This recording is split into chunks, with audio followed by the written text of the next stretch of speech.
Welcome to episode 5 of Unmute the Voices. I'm Dr. Quentin Morris, artist, scholar, in residence here at Classical King FM. And I am on my Facebook page right now, and this next guest, who I truly admire and respect, has a description in his bio that I want to read to you.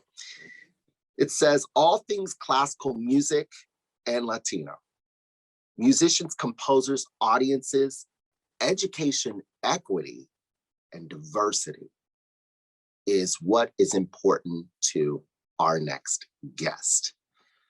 Our next guest is a renowned horn player, educator, philanthropist, and just all around amazing citizen of the universe. And I am so pleased to have on this show today, Armando Castellano, who is the horn player of Quinteto Latino. Welcome, Armando.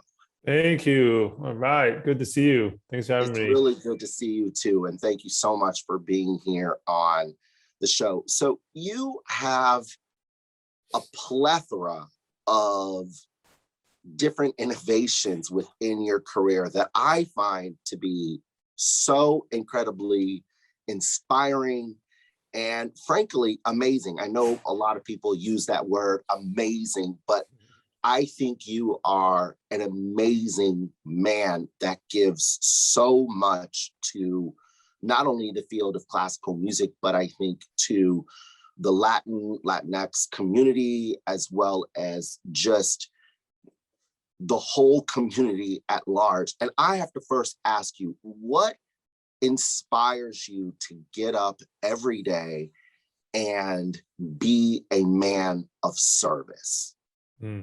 Wow. Yeah, that's, a couple of things come to mind. One is, I think number one is definitely my parents. I'm really inspired by their work and how we're brought up around a love for our culture and identity, in addition to just a commitment to community building within and beyond the Latino community. So it just felt like a normal way of life. And I think that and that continued, into my adult life, to use the education privilege I have, the, Western instrument privilege I have, and share those privileges and powers with the communities I care about, to try sharing power and to affect change and bring more power to those communities. So, but I think definitely the inspiration, it really feels like it squarely was on my parents and their work as community builders. And you have your own family now as well. And so is that something that you instill within your children or your students? Or absolutely. Actually, when we talk about it, it's really at the core of a lot of my work, and building power together and sharing the power that I have. When I just had a son, I just dropped off in Portland last week. He's going to Reed College, and I'm just really grateful for the end journey. I have one more teenager that's still here at the house, and around sharing that with them. When I talk to them about their life and the experiences they have and the privileges that they have as a result, the bottom line is, what are you going to do with those privileges? Who are you going to share them with, and what kind of communities do you want to support with the things that you have? And it's okay to have those, but what good are you going to do in the world with them? And definitely sharing it down there, and same thing in the classroom, and same thing with the musicians that I mentor and the community that we build with Quinteto Latino. Same aesthetic in terms of building community, working together, listening to colleagues, and creating collectively, whether it's creating change in the world or creating a product, an artistic product. I think that their similar kind of community building. So you grew up playing the horn, and the French horn, it's a beautiful instrument. I mean, I played the French horn. I grew up playing both violin and French horn, and I didn't know that. I had no idea. Wow. I did indeed. And so I remember carrying a very heavy French horn during the late fall and the winter and spring months. And then, of course, carrying a lighter case of a mellophone, which is kind of like the marching band French horn, and seeing all of my friends play trombone, tuba, because of course it's such a huge instrument, the trumpet. What led you to playing the French horn? Well, actually, I started playing the trumpet when I was in the 4th grade. I want to say something about that. And again, going back to my parents, my parents were one of the only and the first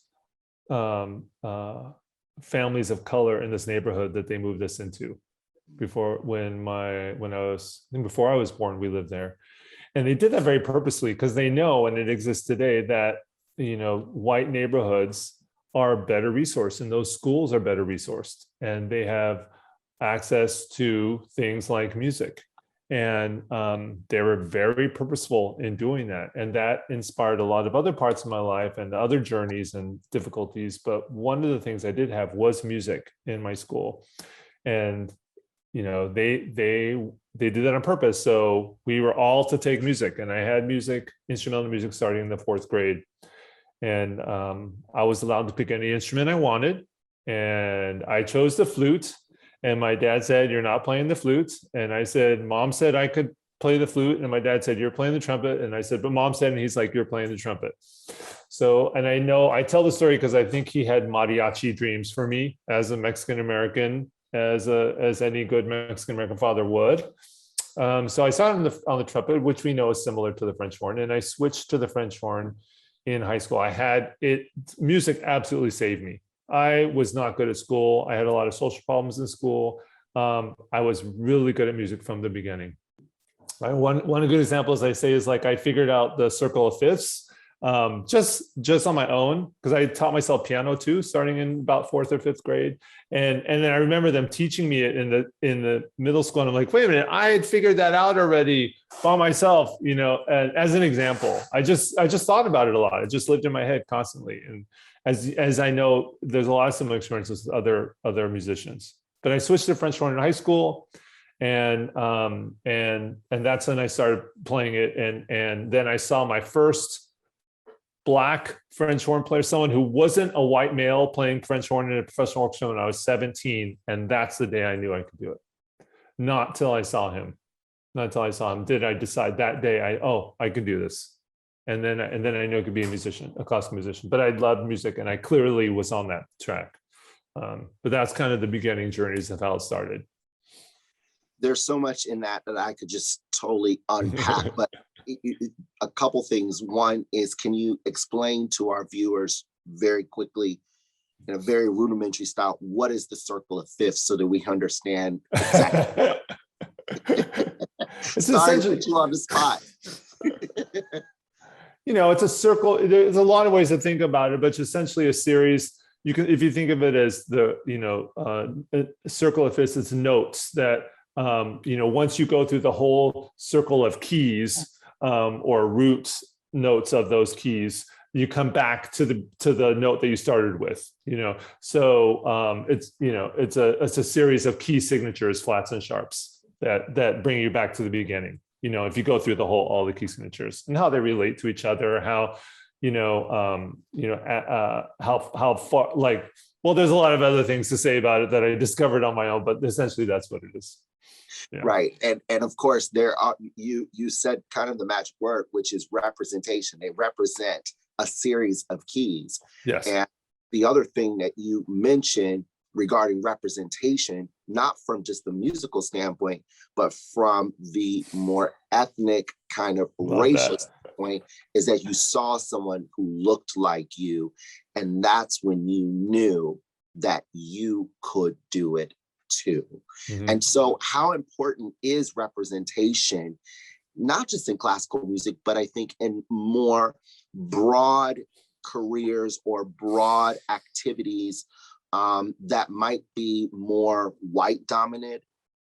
Why is it important for representation of different ethnicities to be seen? And why is that important? Well, I mean, I could speak to just, Quintet Latino focuses on Latino issues in classical music. So that's kind of where I live my world. And I'm going to give you an example. And so, I mean, I give you daily examples. So I'll just talk about one from yesterday. So yesterday I spoke to a violinist who's a freshman in North Texas. She lived half her life in Mexico, half in the US, and the last few years in the US, and she was there.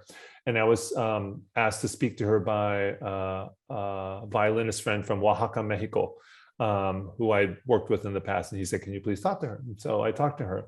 And the discussion is around, first of all, how are you going to survive being in a music school with other music students? And she said, I think there's one other Latino here, one other one, that she's met. And she'd never met a professional violinist who was Latina, ever.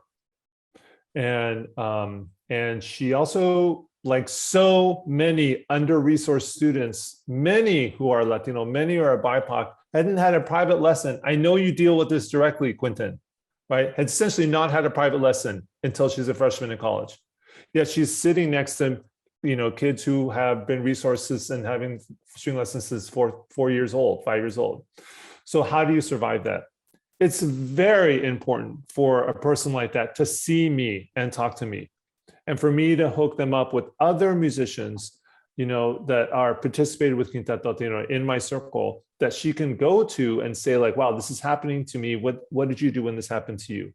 I had a very similar journey to her. I didn't have lessons until college either. And so I totally get it. And so it's very important that she talked to somebody similar culture background, similar education background, similar story background, and how are we going to overcome these instances when they come up for her? Yeah, as an example, living example.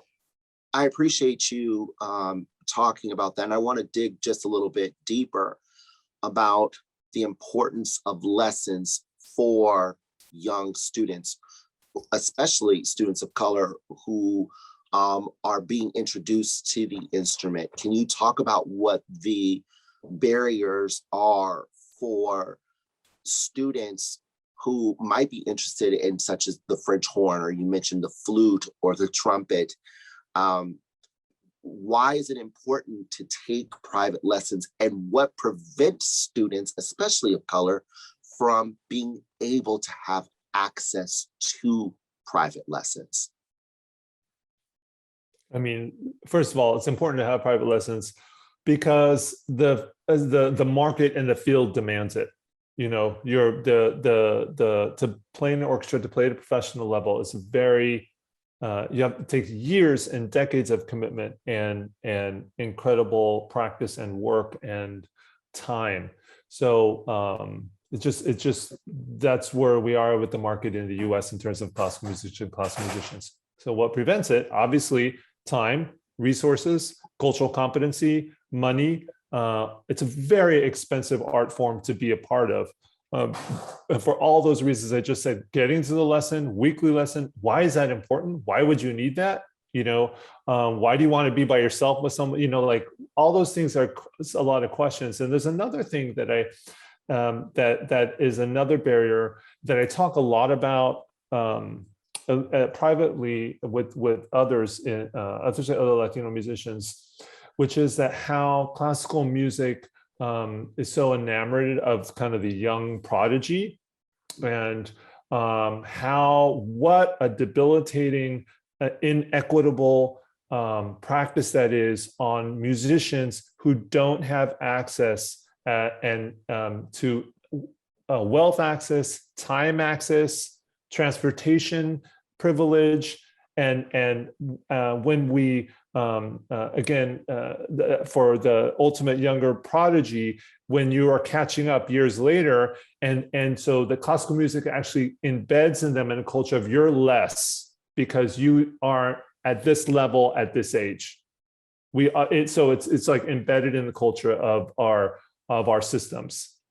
And what an incredible sad inequity that is. And so I like to share with those Latino musicians, I can show you a host of successful Latino classical musicians expressing their identity, expressing their culture, being professional musicians who also graduated I graduated at 28. I have someone who's working for me this year. He's in his 30s. He's just getting his undergrad. These are they when you don't have the resources to pay for this time, you have to take time to make the money to be able to go back. So yeah, that's just, I hope I answered your question. You really did. And I appreciate you giving that full commentary of the disparities that people of color, especially Latino people, experience in classical music, because I think a lot of times parents who don't know really much about private lessons will say, well, why does my kid need private lessons? Are they doing something wrong, right? They associate that with like, a math tutor. Like if you're not doing well in school and, doing well in math, then you have to get a tutor for that in order to help you do better. And so there's this negative connotation, I think, that people who are not familiar with the field of classical music believe that if you're taking private lessons, you've done something wrong. But what you're saying is that if you really want to get better and become more empowered on your instrument, then you have to take private lessons. And in order to take private lessons, you have to have resources, AKA money. Mm-hmm. So in your sphere of philanthropy and in your sphere of fundraising and in providing access for people who are Latino and just of the whole kind of Hispanic diaspora, what can the larger community do that's outside of classical music? What can they do to help provide access for Latino students to be able to take private lessons? What can people do who may not know anything about classical music? What can they do? How can they get involved? Mm-hmm. Mm-hmm. Well, we're talking about very complicated, multi-generational systemic inequities. Okay, so let's just acknowledge that. And so it can feel daunting as an individual to know what we could do about that. And I know a lot of people are trying a lot of different things in that. Some things do come to mind. One is when Quinteto Latino plays concerts, when the chamber ensemble plays concerts, we only play Latino composers 100% of the time. We've only been doing that for 18 years. I still get pushback from it. I had a presenter try to get me to play some French composers too. And I said, no, I'm not doing that. Look at our website. It says clearly Latino composers only. I'm not going to change that after 18 years, no matter what, and still getting pushback from that. And the other, so when we do play, I tell my audiences, like, you're part of social change by just coming and consuming this, by coming to the concert, because there's not, there were the only wind quintet that does it. And we're not playing like salsa and folk music. We're playing contemporary music, classical music written by Latino composers. And so just consuming it is one way. And I think, building an awareness and acknowledging the systemic inequities. Here's an example. So in California, about 50% of the students are Latino, 50. 1 out of every 2 students is Latino. When I play in an orchestra, professional orchestra in California, almost 100% of the time, I'm the only Latino. So what is happening from when a child enters kindergarten until they can play in an orchestra that all of those students are falling off. Like none of them are making it to be here. So what programs like the ones you are keeping kids on track to be able to stay? There's not a simple answer to this problem. We have a big systemic problem.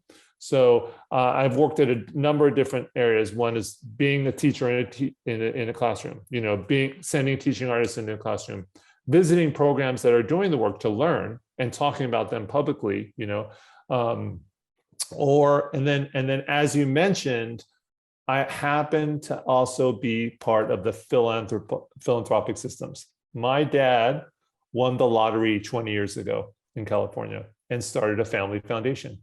He was a grocery clerk at a grocery store, and within 6 months they had a foundation, and they ran the foundation for 10 years. I've been running it for the last 10 years.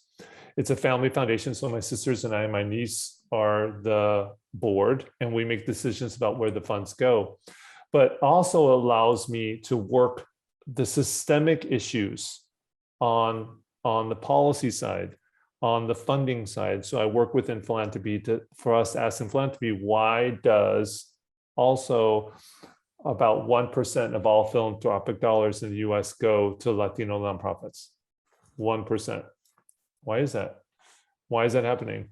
How do we change it in philanthropy? So being a Latino voice there as well. So when you ask me what can we do as individuals, it's really, for me, it's about acknowledging these inequities and that are around us, opening our eyes to them, and whether it be in the classroom space or with your donor money or giving, really thinking about how do we support color-led nonprofits doing color-led BIPOC-led solutions, serving BIPOC communities.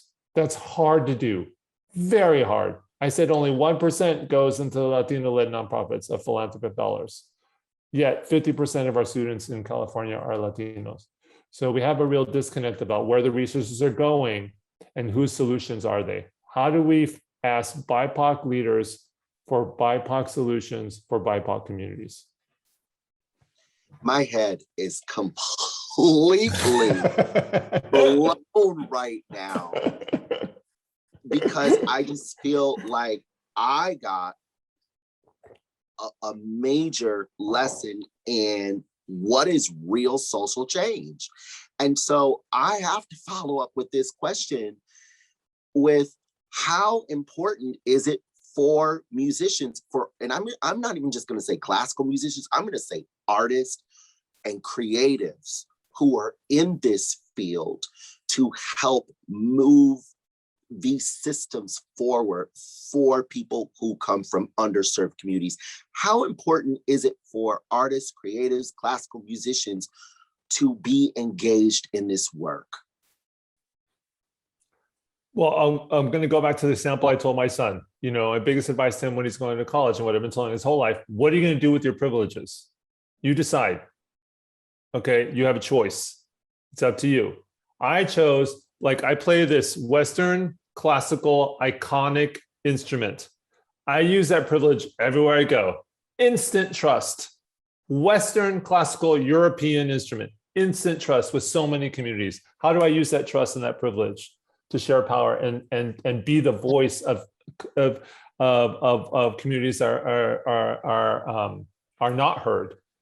I wonder if I would be listened to as well if I played the didgeridoo, or if I played guitarrón and I was a mariachi musician. I'm not sure. I'm just questioning. So yes, this is a privilege. How do I use it? And I want to talk about also something that yesterday we had. QL had an all-team meeting, staff and musicians all together. And one of the things I did, we had a national composer who's very famous nationally, but lives here in the region, who conducts the Oakland East Bay Symphony, and he just passed away last week. Oh, yes. I thought you were talking about Michael Morgan for a second. Michael Morgan. Of course. Yes. Oakland Symphony. Yeah.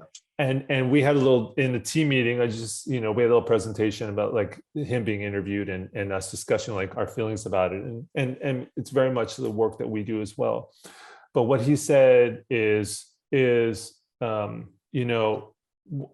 essentially now, challenging orchestras now, soloists, conductors. There's so many people of color who can do that so well.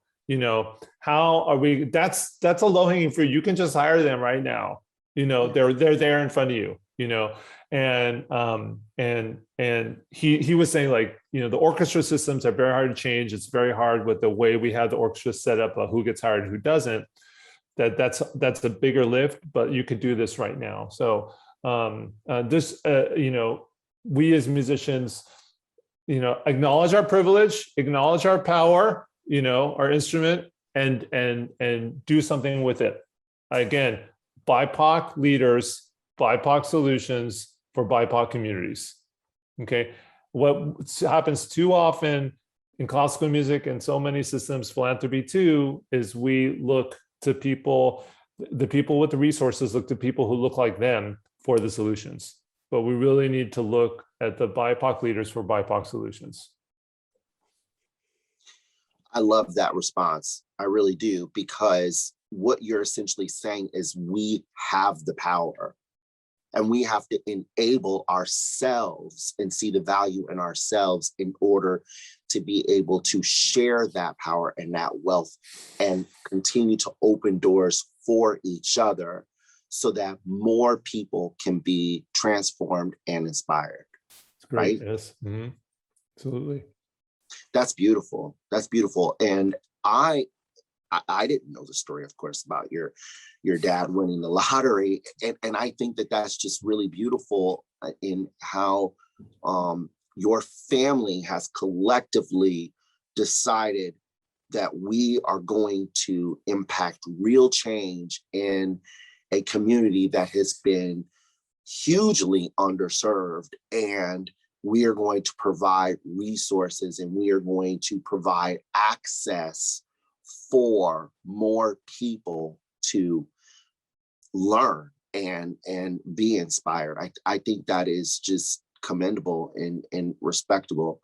But what about for that musician or for that artist or just even that individual who says, but I don't have a family foundation, I don't have a team of people?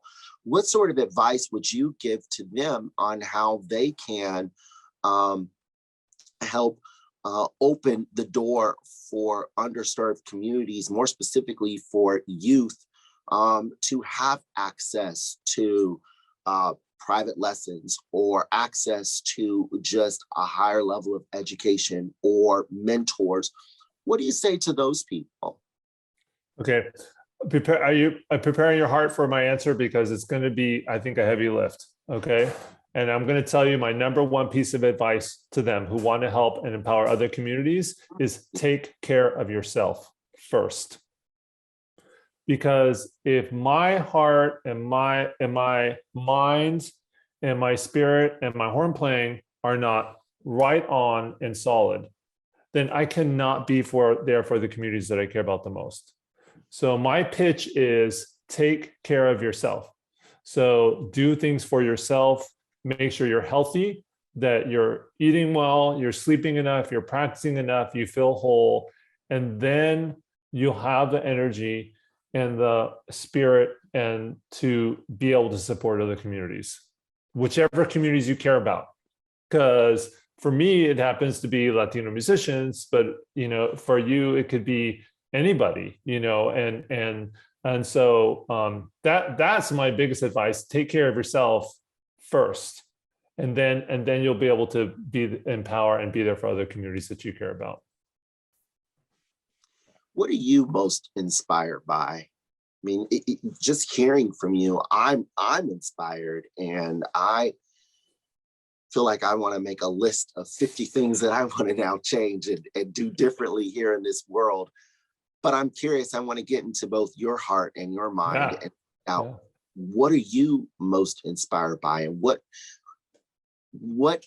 motivates you and keeps you going? Easy answer, easy, because it speaks to my former leadership.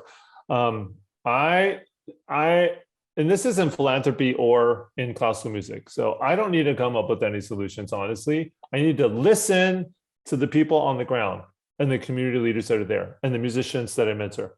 What what solutions do they see? And then I just bring those solutions into rooms that have power and engage those solutions. I don't need to come up with any of them. I'm just speaking from their voice. So I'm most inspired by that. And whether it be as my hat as a philanthropist, listening to grantees, which my family has been doing and continues to do, and bring that voice into philanthropy, or whether it be in classical music, and I'm listening to my mentees and the movement builders in classical music to bring that voice forward. That's where I'm inspired by others. Wow. So you are I won't say your age, but we're around the same age. And if you had to look back on yourself from 20 years ago, what sort of advice would you give that person in order to get where they are now? Good. Yeah. I just think that I think there's a sadness because I feel like classical music and that system really did a number on me, and really I just so saddened by the lack of diversity in every turn, every class, every orchestra, every concert, and it's just painfully clear to me that really ate at my self-esteem and my spirit within classical music, which is why I started Quinteto Latino 18 years ago, because I needed to feel represented, and no one else was going to be able to do that. So I would say that, I want to, my advice, I did survive, and I have survived. It took longer to I think, to be successful than if I had gone a more traditional route, but and it happened. So I think just acknowledging my own sadness around it and then doing something about it, that's the advice I would give to myself 20 years ago. I think that did happen, but again, there was just a great sadness there and disappointment when I was in school. And beyond. So do you feel like this is not only your life's work, but is it healing the Armando from 20 years? Yeah. Well said. Well said. You nailed it. Yeah. Wow. I'm creating a community of other Latino musicians because I just cannot do it by myself anymore. I just can't. I'm like feeling so lonely. I don't feel like that anymore. I feel like there's now enough of them. There's a next generation, and they're feeling empowered and ready to change the field for sure. Yeah. And it sounds like you also had to really find your purpose, and that takes bravery. It takes courage, and to be able to face your fear or to feel fed up, that takes a lot of courage and heart, frankly. What would you say to the person who's watching this video who may not even be an artist, who may feel stuck or may feel like they want to try something, but they're afraid of what people are going to say about them because they're the only person who feels this way or looks this way? What do you say to that person who is afraid to take that next step? That's really hard. I think there's some mix of like me being vulnerable about my feelings and expressing them, and then have them be acknowledged by someone else so I can move past them, and then and that continual process of doing that gets me to the next step. So finding a place to process that sadness, because if it turns into anger and resentment, I think that can be really debilitating, and is often the case. So so I hope I answered your questions. I think that was at least my journey, to like alluding to the last question, to acknowledge my sadness and hurt before they turn into anger and resentment. And then I can feel empowered to move forward with the things that I want to do that feed me. Hmm. So you're an empty nester now, or excuse me, you've got one more. One more. Yeah. So what's next for you? Are you like counting down the days till your next son moves out of the house? Are you kind of sad now because your oldest is out of the house? Like, what's next for you? Because you've got so many amazing things that you're doing, and I mean, are you a part-time life coach here? What's next for you, man? I just, I am, what I learned, this is what I learned about my son leaving, that I thought I was going to be super sad and be crying all the time. I had a couple of crying things, but what I realized is, oh, wait a minute, I've been sad about this since he was born. So it's like I had prepared myself. And so when he finally left, I'm like, oh, wait a minute, I've already been sad for a long time. I knew this was going to happen. So it was just like, felt almost natural. And the sadness and kind of malaise about it was always there. So that's what I learned with him leaving. And, this COVID is, we had some ups and downs with the quintet in COVID because we're wind players. We're going to be the last ones to come back, right? We're just starting. So we've had, like I said, we just had a team meeting this week, and we have some new staff for Quinteto Latino, just kind of updating in on what's coming up. And we're kind of, I feel like in classical music, at least in chamber music, we're kind of making plans, and just what I learned is just constant pivot. Like in COVID, it's like, okay, we used to make a plan and then just see it through. Now it's like, we have a plan, but we have like 4 backup plans. And like, we're going to try the first one. If that doesn't happen, we're going to do these backups. And like, I think that's the future for the, in this coming season and beyond. So being flexible and just trying to play together regularly. We're going to start having rehearsals again for the first time in like a year and a half. We haven't had regular rehearsals. So, but I'm excited that we have a cohort of Latino teaching artists that are working for us this year. We are BIPOC led and majority BIPOC organization, nonprofit. We're the only national classical music organization in the US with 85% Latino board. 85%. We have a philanthropist, we have a college professor, we have a music teacher, we have a national presenter, and a younger person who's a musician soloist, and me, and it's just like very diverse in terms of what they're doing. They're out there. So if you're looking to diversify your board, it took me 2 seconds to do it. I'm really excited about it. I just want to say that, we're here, we're present. No, I'm excited about this season for a lot of this growth. And one other thing that I've been saying in the last 6 months, and I really believe it now, is I'm saying it to funders and saying it with my systems, is that I think the biggest social change that Quinteto Latino can make, where we're going to make really systemic changes, we've got to invest in our mentoring, because those younger musicians that are really questioning the system and living within it, and we need to empower them to keep probing and asking hard questions. So let's focus on our mentoring, and I think that's where the real systemic change is going to happen. So just putting that out there. Yeah, dude, you have dropped so many gems. I feel so full after listening to you. I mean, talking about diversifying your board, I can't tell you how many times I've heard people say, but I can't find a Latino, I can't find somebody black. And I mean, you've heard this, right? And I love it. It's not that hard to find people of color to join your organizations, to join your board, to actually be in your studio. I so appreciate you saying that, because that is something I think that the nonprofit sector really needs to handle and acknowledge that a lot of them, frankly, just don't want to do the work, right?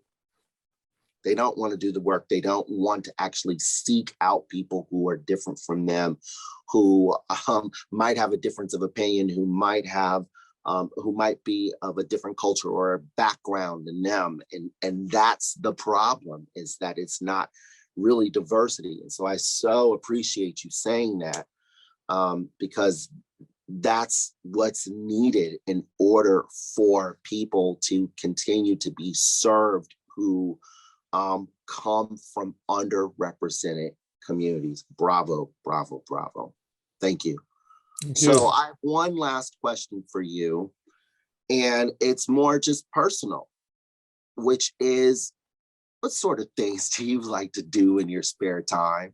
So when you're not performing, teaching, writing grants, running your quintet or your nonprofit organization, or being a dad or a husband, what does Armando like to do in his spare time? And I'm asking this Nice. because it just sounds like you are so busy all the time. But like, when you're not doing the zillion things that are going on in your life, what are you doing?